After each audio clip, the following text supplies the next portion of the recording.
Hi there, it's Gabrielle Nicolay from SpeechKids and Raising Orchid Kids, where we teach little kids to talk and help parents understand their little kids. And today I am delighted to be talking to the owners of RLLC, which is the Reading and Language Learning Center, Carla, Askew, and Susan Danker. Thank you for joining me. Thank you for having us. I'm Carla Askew. I'm one of the owners or partners of the Reading and Language Learning Center. And I'm Susan Danker, and I'm the other owner of the Reading and Language Learning Center, and also a speech-language pathologist. So your practice has a pretty, it's not a unique specialty, but you have a really great specialty in reading disorders and in dyslexia. Susan, do you want to tell us what is dyslexia? Sure. So dyslexia is a language-based learning disability, so it's neurological. A lot of people get it confused and they think that it just means that kids reverse letters and numbers, but that's truly not just dyslexia. Oftentimes when kids are little, they do make those reversals, and they make those reversals because they don't have a solid connection to the letters and the sounds. They also might have difficulty with directionality, left, right. So when they're writing their letters, they might not know which way to go. So oftentimes the B's and D's are reversed when they're writing, S's, P's and Q's. And so S and Z, P's and Q's, and B's and D's are often reversed. But you're saying that may or may not be caused by dyslexia, is that right? Right, exactly. It's pretty normal for kids to do those types of errors through about age 6. If that persists into 7 and 8, then we may have more of a concern. And definitely there should be some screening to take place at that point. And we're talking, you mentioned already, 6, 7, 8-year-olds. Mm-hmm. What's the age at which we can know or suspect that a child is at risk for a reading disorder or for dyslexia? Yeah, so pretty early on, even as young as 4 years old, there's a lot of red flags that we start seeing then. When we talk to parents, they're able to they fill in these gaps where we're like, oh, right, yep, that's a red flag, where they might not have seen it that way. They like what, Carla, what's an example of what Susan's talking about? So like that kiddo that's gone straight to walking, so they weren't crawling. So they're not crossing the midline, which is crucial. Okay, stop, because you just gave a motor milestone as a reason that somebody might have a reading disorder. Yes. Back it up, draw the line there for people who are like, why is she talking about crawling? So that development of the brain, right? The connection between the right and left brain is very crucial. So that we're not just stuck on one side of the brain. We're doing work across the body, across the brain. And so when we are reaching across or using our hand and our opposite foot, for example, our opposite leg to crawl, that's an example of hemispheric integration, of both sides doing something. Exactly, working. Okay, and why is that important for reading? So why is that important for reading? So we go through many steps when reading. So you need to be able to, one, you notice the letter. You've got to process that letter. You've got to connect that letter to a sound. Then you've got to be able to blend all of those letters together. And then you have to process the word, right? So if it's dog, then you're going through your category of dogs, right? So we've got lots of dogs. What kind of dog is it? And what does it do? So there's that whole connection. It's not, and for a child with reading disorders, with dyslexia, they have to go through multiple steps versus the steps we take are a lot quicker, a lot more automatic, and that's where they're lacking. That automaticity isn't there. I sometimes tell parents, I deal a lot with late talkers, and so I sometimes tell parents, your child has, in terms of speech, a rutted wagon trail, and we need there to be a 5-lane highway here. I like that. Right?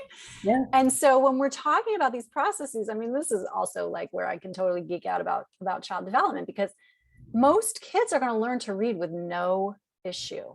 Mhm. And it looks like from the outside, it's just like, oh, you look at the thing and you learn how to read. Like, Mhm. that's all. Yep. So Susan, why is that wrong? Yeah, I was just gonna say one other thing about the crawling. Like a lot of times parents are like, "Oh no, my child is accelerated because they didn't crawl. They went from, pushing ups to standing up and walking." And we're like, "Oh, actually, that's not a good step because they're missing that piece." And I think along the lines of if we look at the brain, like they've done research and scans of a brain of a child with dyslexia, the whole right side, the right hemisphere is lit, and the language piece, the left hemisphere is not. And that's where crossing that midline is so important. So like Carla was saying, they take longer. So when you say dog, like immediately I picture my dog in my head. So I get the picture, I see the letters in my mind's eye, right? And then I can write it down. But that whole breakdown. Right. And that's right. So what you're saying is that's like a cross hemisphere operation, first of all. Absolutely. And you said something really interesting, which I want to touch on a little bit, which is they're using the right hemisphere of their brain, which is a nonverbal, by and large, if we're generalizing, Yep. Right. nonverbal, mostly visual Yep. processing center. And so now people are going to say, well, isn't reading a visual activity? What's wrong with that? Oh, Yeah. yeah. And then we get those kiddos who have memorized. Oh, my child was an early reader. Mhm. Oh, not Children good. should not be reading at age 2. If they are, that is not a good sign. We don't want them reading at age 2. It's forcing memorization, and then they can't decode words. If you can't Okay, decode stop. words, yeah. Say more about what does it mean to memorize a word and what does it mean to decode a word? Sure. Split those out for me. Yeah. So visually, you see that word and you're able to hold that word in your memory, right? So you see dog and you're able to hold that in memory. But if you're given another word that you have not held in memory, you don't have the skills needed to decode that word. And what I mean by that is to recognize each sound within that word. So we've got, let's say, log, which really they should be able to recognize that because they know dog, right? But they don't have the skills to go, log.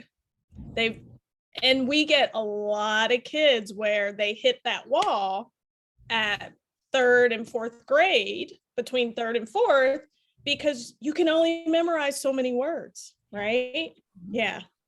And this is a problem that I see also, which is a lot of very well-meaning people Mhm. are teaching kids to read by memorizing words. Yes. And it is absolutely the worst thing for them because we're strengthening the wrong mechanism. Right. And we're sort of atrophying the one we want to use. Right. I wanted to ask you what are some of the, and you just alluded to it, there are probably entry points where you see kids who need to be or who are starting to be diagnosed. And so I know one of them is 1st grade, because kids are learning to read. And if teachers are really great at what they're doing, they're like, doesn't like to read, having a hard time, ding, ding, ding. But what are some other places, times, ages when kids come to you?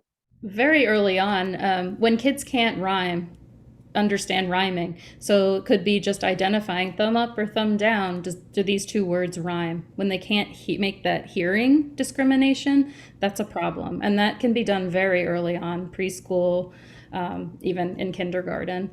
Being able to do clap syllables or march syllables to recognize that there's alligator and how many was that? Even if they clap it, are they able to count how many they clapped within that? So being able to recognize those types of things are so important. So as early, like I said, as early as 4, 5, really, you can start looking at all of those pieces.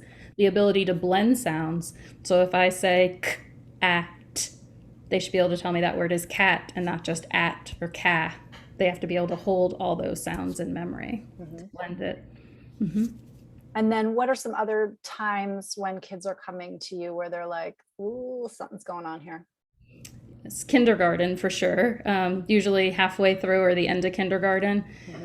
Sometimes school-wise, they like to give a DRA assessment, which the children can seemingly pass, and then they say, no, they're fine. But the problem is these kids are bright and they're picture-based. So if the child has, semi-intact language skills, they can predict from the picture what the story's about. What is DRA? Just that D stand for. Is that the Dibbles? Something reading assessment. Something reading assessment. Okay. Yeah. Some kind of reading assessment. It's very common in the school setting for them to administer it. And a lot of times, like Susan said, they'll pass it. But mom and dad are like really concerned. And I always tell parents, go with your gut. If something's wrong, know. Yeah.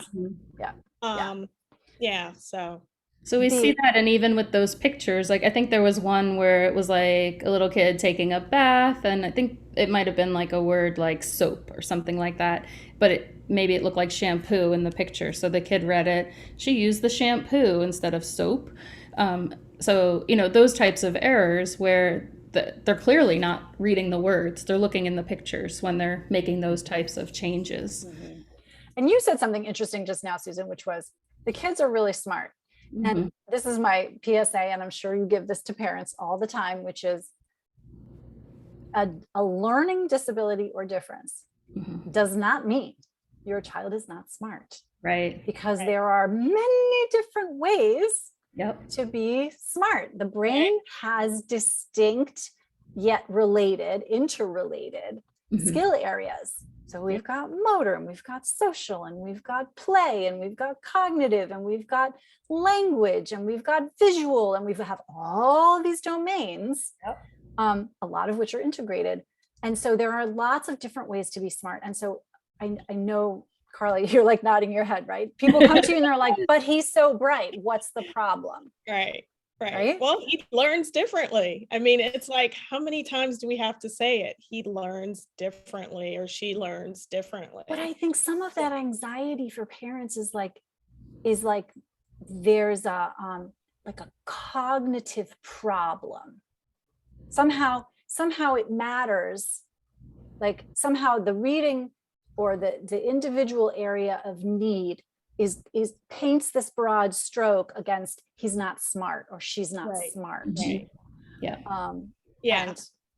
And to that point, yesterday I received a phone call from a parent very anxious about the child is going into 5th grade, but will he go to college with a very solid IQ and has made significant gains in reading, but the anxiety of school starting, right?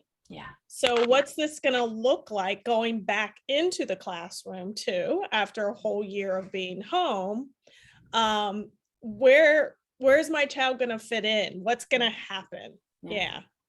So that leads us right into this kind of, what can we do about it if we suspect that our child is having trouble learning to read?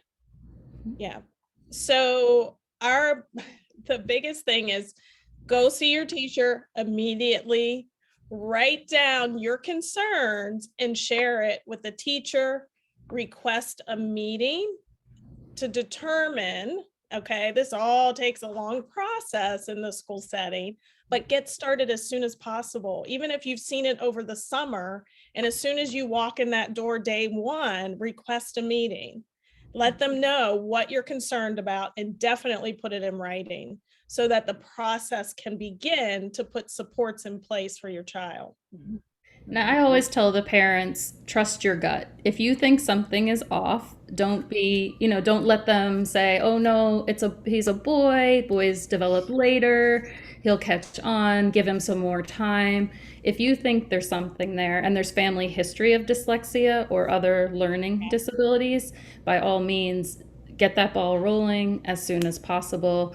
If you're able to, find somebody that can do a literacy screening with your child and then move forward with that information. Okay, so talk to teacher, and then who's the person who's gonna do the literacy screening and or intervention? So they can seek that out through the school to request, or, make requests directly to the school what they would like, or they can reach out to a specialist in the area, and they can do a literacy screening and then guide you into next steps.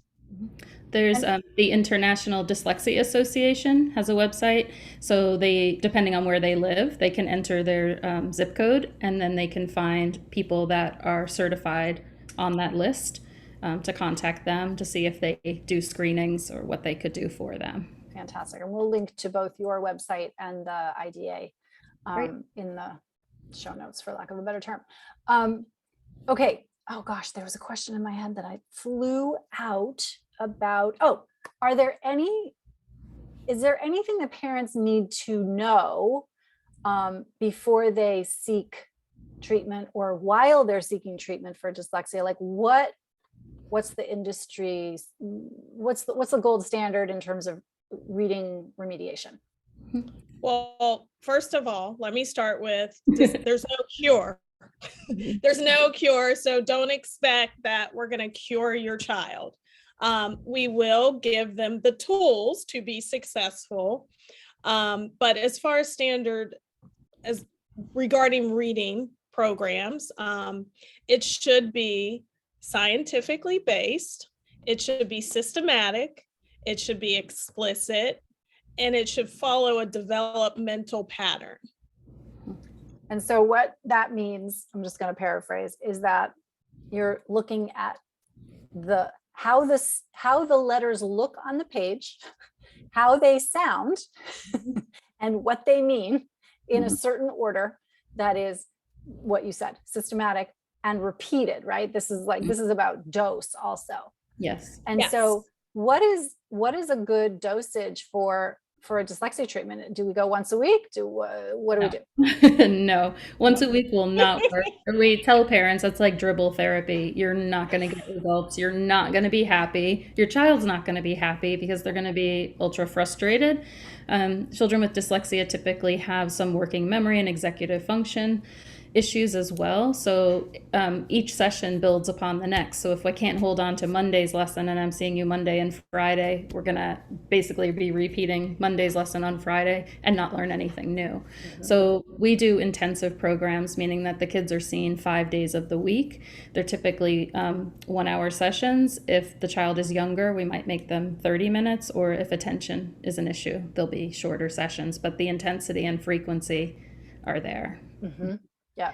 And this is super important. I mean, just from learning what we know about how brains learn, right? Yeah. Which is like, you can't just like fill them up to here and then expect them to retain. We got to put in the gas a little bit and make sure that they're holding on to it. Right.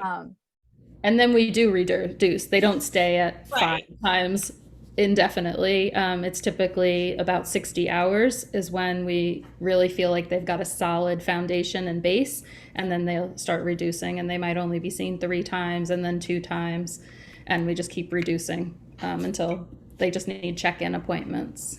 And so for a kiddo who is, where a reading disorder is really the only thing going on, say, developmentally, what's the prognosis for a kid like that? Oh, excellent. Yeah. Yes. So, like you said at the beginning. Like, is he going to go to college? Yeah, absolutely. Your 5th grader? Absolutely. Yes. Absolutely. Yes, absolutely. Mm-hmm. So typically in a child like that, that's 60 hours of intensity and then a year of follow-up typically.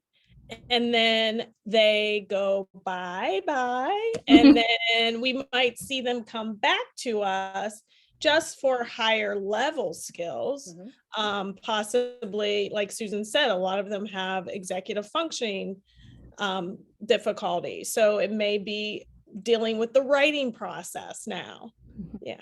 Yeah, and that's a whole other podcast that we will do another time on the writing piece, on spelling, on the physical act of writing. Oh my God, there's so much to dive into there, but we'll do that another time. I'm going to put a pin in this for now. If people want to find out more about your practice, where should they go? So our website is www.readingllcenter.com. All right. Thank you so much for being here, you guys. Thank you. Thank you. It was so much fun. Yes.